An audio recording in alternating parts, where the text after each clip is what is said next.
So let's get started. I want to begin tonight with the issue that voters repeatedly say is their #1 issue, and that is the economy and the cost of living in this country. Vice President Harris, you and President Trump were elected 4 years ago, and your opponent on the stage here tonight often asks his supporters, are you better off than you were 4 years ago?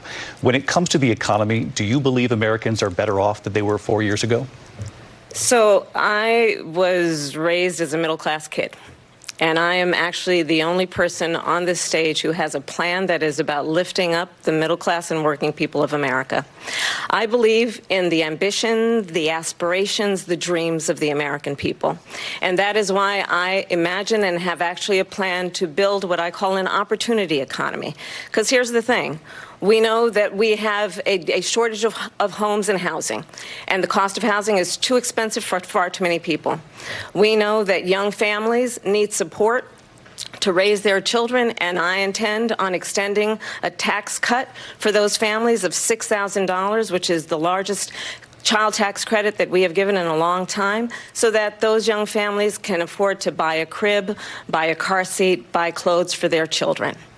My passion, one of them, is small businesses. My mother raised my sister and me, but there was a woman who helped raise us. We call her our second mother. She was a small business owner. I love our small businesses. My plan is to give a $50,000 tax deduction to start up small businesses, knowing they are part of the backbone of America's economy. My opponent, on the other hand, his plan is to do what he has done before, which is to provide a tax cut for billionaires and big corporations, which will result in $5 trillion to America's deficit. My opponent has a plan that I call the Trump sales tax, which would be a 20% tax on everyday goods that you rely on to get through the month. Economists have said that Trump sales tax would actually result for middle-class families in about $4,000 more a year, because of his policies and his ideas about what should be the backs of middle-class people paying for tax cuts for billionaires. President Trump, I'll give you 2 minutes. First of all, I have no sales tax. That's an incorrect statement. She knows that. We're doing tariffs on other countries. Other countries are going to finally, after 75 years, pay us back for all that we've done for the world. And the tariff will be substantial in some cases. I took in billions and billions of dollars, as you know, from China. In fact, they never took the tariff off because there was so much money they can't. It would totally destroy everything that they've set out to do. They're taking in billions of dollars from China and other places. They've left the tariffs on. When I had it, I had tariffs, and yet I had no inflation. Look, we've had a terrible economy because inflation which is really known as a country buster. It breaks up countries. We have inflation like very few people have ever seen before, probably the worst in our nation's history. We were at 21%, but that's being generous because many things are 50, 60, 70, and 80% higher than they were just a few years ago. This has been a disaster for people, for the middle class, but for every class. On top of that, we have millions of people pouring into our country from prisons and jails, from mental institutions and insane asylums, and they're coming in and they're taking jobs that are occupied right now by African Americans and Hispanics, and also unions. Unions are going to be affected very soon. And you see what's happening. You see what's happening with towns throughout the United States. You look at Springfield, Ohio. You look at Aurora in Colorado. They are taking over the towns. They're taking over buildings. They're going in violently. These are the people that Xi and Biden led into our country, and they're destroying our country. They're dangerous. They're at the highest level of criminality, and we have to get them out. We have to get them out fast. I created one of the greatest economies in the history of our country. I'll do it again and even better. We are going to get to immigration and border security during this debate, but I would like to let Vice President Harris respond on the economy here. Well, I would love to. Let's talk about what Donald Trump left us. Donald Trump left us the worst unemployment since the Great Depression. Donald Trump left us the worst public health epidemic in a century. Donald Trump left us the worst attack on our democracy since the Civil War. And what we have done is clean up Donald Trump's mess What we have done and what I intend to do is build on what we know are the aspirations and the hopes of the American people. But I'm going to tell you all in this debate tonight, you're going to hear from the same old tired playbook, a bunch of lies, grievances, and name-calling. What you're going to hear tonight is a detailed and dangerous plan called Project 2025 that the former president intends on implementing if he were elected again. I believe very strongly that the American people want a president who understands the importance of bringing us together, knowing we have so much more in common than what separates us, and I pledge to you to be a president for all Americans. President Trump will give you a minute here to respond. Number one, I have nothing to do, as you know, and as she knows better than anyone, I have nothing to do with Project 2025. That's out there. I haven't read it. I don't want to read it purposely. I'm not going to read it. This was a group of people that got together. They came up with some ideas, I guess some good, some bad. But it makes no difference. I have nothing to do. Everybody knows I'm an open book. Everybody knows what I'm going to do. Cut taxes very substantially and create a great economy like I did before. We had the greatest economy. We got hit with a pandemic. And the pandemic was not since 1917, where 100 million people died, has there been anything like it. We did a phenomenal job with the pandemic. We handed them over a country where the economy and where the stock market was higher than it was before the pandemic came in. Nobody's ever seen anything like it. We made ventilators for the entire world. We got gowns. We got masks. We did things that nobody thought possible. And people give me credit for rebuilding the military. They give me credit for a lot of things, but not enough credit for the great job we did with the pandemic. But the only jobs they got were bounce back jobs. These were jobs bounced back, and it bounced back, and it went to their benefit. But I was the one that created them. They know it, and so does everybody else. Vice President Harris, I'll let you respond. So Donald Trump has no plan for you. And when you look at his economic plan, it's all about tax breaks for the richest people. I am offering what I describe as an opportunity economy, and the best economists in our country, if not the world, have reviewed our relative plans for the future of America.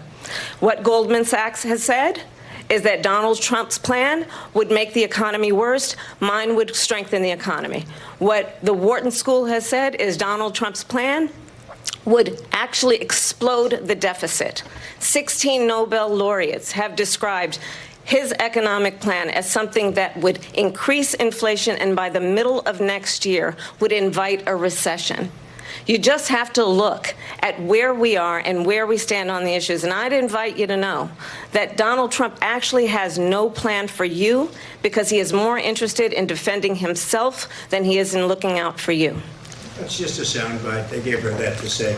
Look, I went to the Wharton School of Finance, and many of those professors, the top professors, think my plan is a brilliant plan. It's a great plan. It's a plan that's going to bring up our worth, our value as a country. It's going to make people want to be able to go and work and create jobs and create a lot of good, solid money for our country. And just to finish off, she doesn't have a plan. She copied Biden's plan, and it's like 4 sentences, like run, spot, run. 4 sentences that are just, oh, we'll try and lower taxes.